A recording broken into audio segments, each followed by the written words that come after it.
जय श्री कृष्ण दोस्तों, पुराणों की रोचक कथाओं में आपका स्वागत है। मैं शिल्पी, मैं आपके लिए सुंदर सुंदर कहानियाँ लेकर आती हूँ। इस बार मैं आपके लिए एक बहुत अच्छी प्रेरणादायक कहानी लेकर आई हूँ। अतिथि सत्कार। अतिथि सत्कार हमें क्यों करना चाहिए, अतिथि सत्कार का क्या महत्व है, ये मैं आपको सुनाती हूँ। एक दिन एक व्याध यानी शिकारी भयानक वन में शिकार करते समय पत्थर पानी हवा की चोट से अत्यंत दुर्गति में पड़ गया। कुछ दूर आगे बढ़ने पर उसे एक वृक्ष दिखा। उसकी छाया में जाने पर उसे कुछ आराम मिला। तब उसे स्त्री और बच्चों की चिंता सताने लगी। इधर सूर्यास्त भी हो गया था।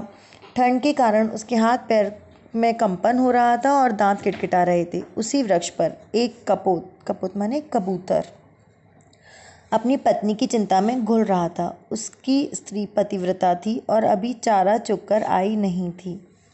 वस्तुतः वह इसी व्याध के पिंजरे में पड़ी थी। कपोत उसके न लौटने पर विलाप कर रहा था। पति का विलाप सुनकर कपोती बोली, नाथ, मैं पिंजरे में बंधी हुई हूँ, कृपया आप मेरी चिंता न कर अतिथि धर्म का पालन करें। यह व्याध भूख और ठंड से मरा जा रहा है। सायंकाल अपने आवास पर आ भी गया है। यह आर्त अतिथि है। यद्यपि यह शत्रु है फिर भी अतिथि है, अतः इसका सत्कार करें। इसने जो मुझे पकड़ रखा है वह मेरे किसी कर्म का फल है। इसके लिए व्याध को दोष देना व्यर्थ है। आप अपनी धर्ममय बुद्धि को स्थिर करें।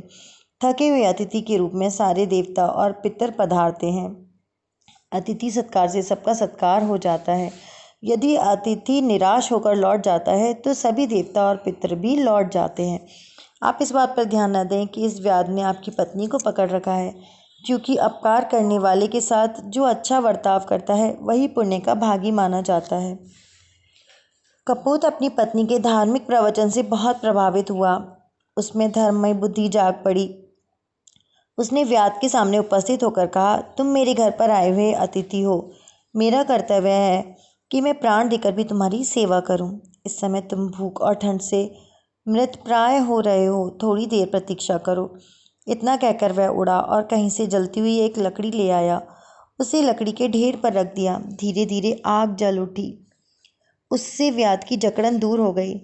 तब कपोत ने व्याध की परिक्रमा कर अपने को अग्नि में झोंक दिया। व्याध उसे अग्नि में प्रवेश करते देख घबरा गया और अपने को धिक्कारने लगा। फिर उसने कपोती तथा अन्य पक्षियों को पिंजरे से निकालकर छोड़ दिया।